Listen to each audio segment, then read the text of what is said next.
Well, welcome to the fourth lecture, and this will be fairly brief, but it just wants to talk about some of the things that we would do to adapt your trauma examination to clinical scenarios that lie outside trauma.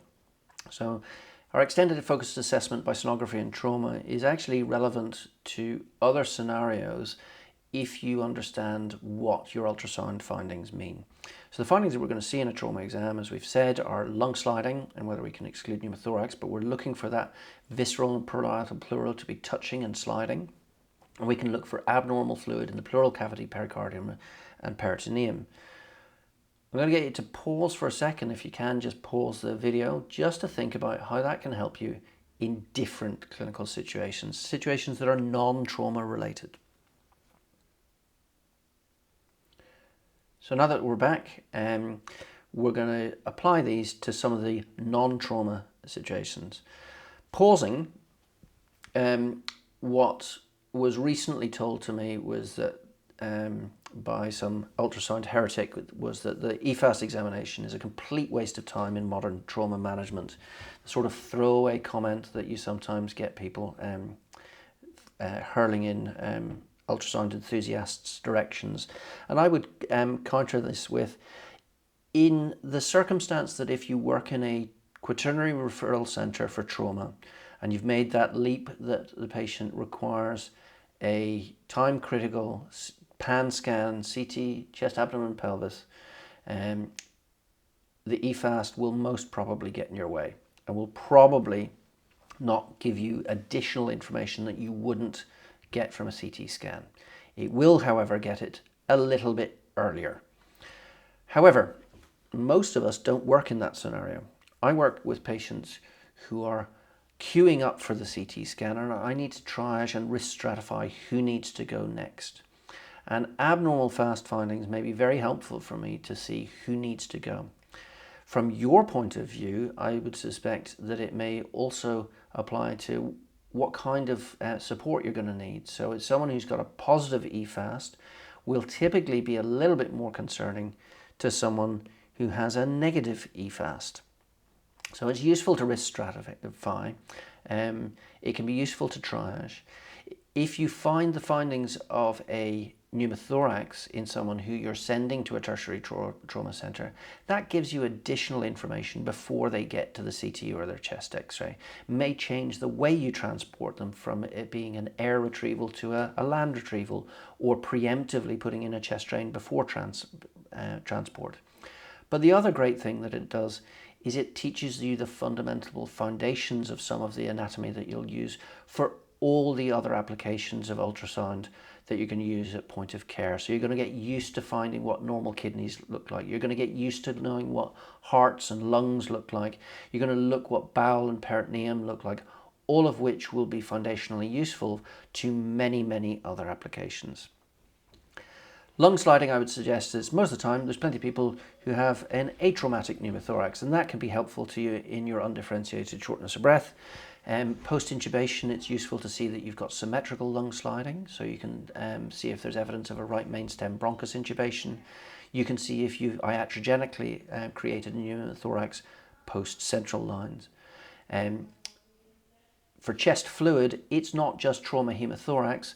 You can assess pneumonia versus effusions more reliably than your tactile and vocal fremitus and breath sounds.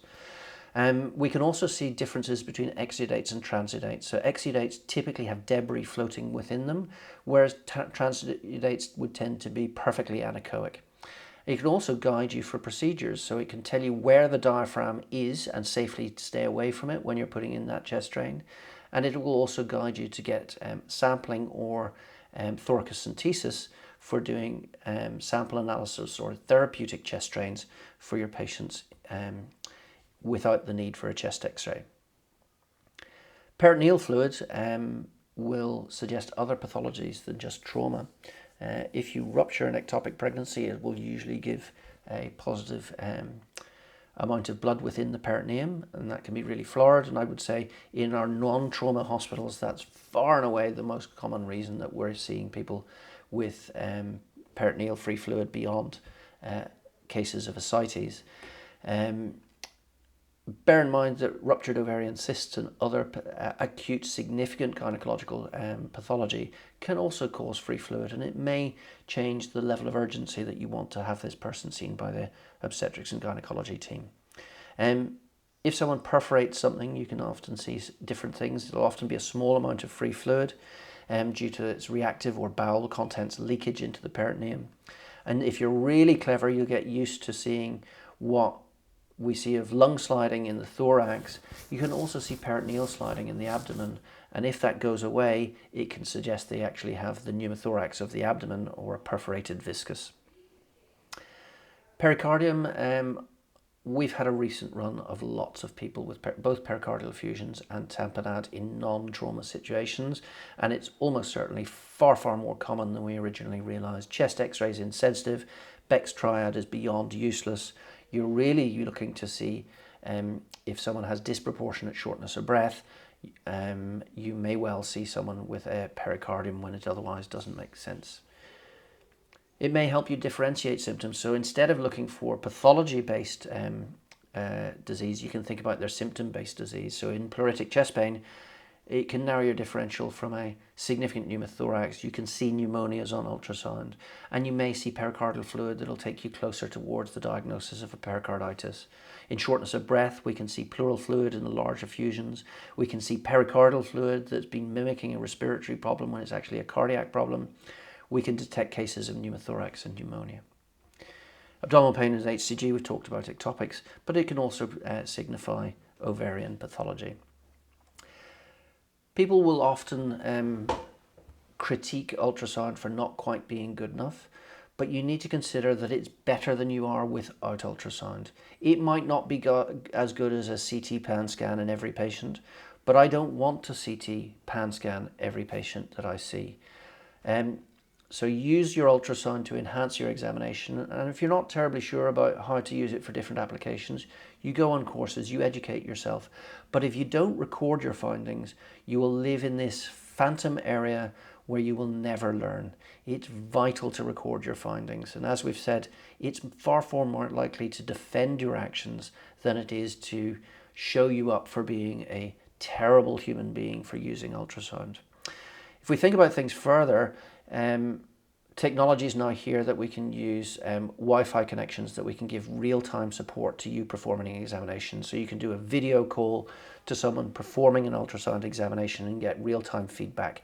And I'll be honest, it means so much more to me, someone showing me a positive image or loop real-time, than it will ever say to me, oh, I'm qualified, I've done lots of ultrasound, they've got a positive scan.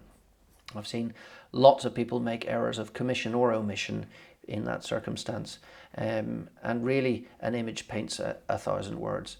The modern technology that's available now is, it used to be too expensive to get an ultrasound, but whether you want to rent the Philips Lumify system that we have here, or you're going to something that plugs into your iPhone for the cost of about $3,000, the Butterfly IQ is now readily released, accepting that the image quality is not quite as crisp on the Butterfly IQ, but is certainly adequate for the vast majority of point-of-care diagnostic applications. So don't be restricted to just trauma. Ultrasound can assist you in many other fields. Thanks very much.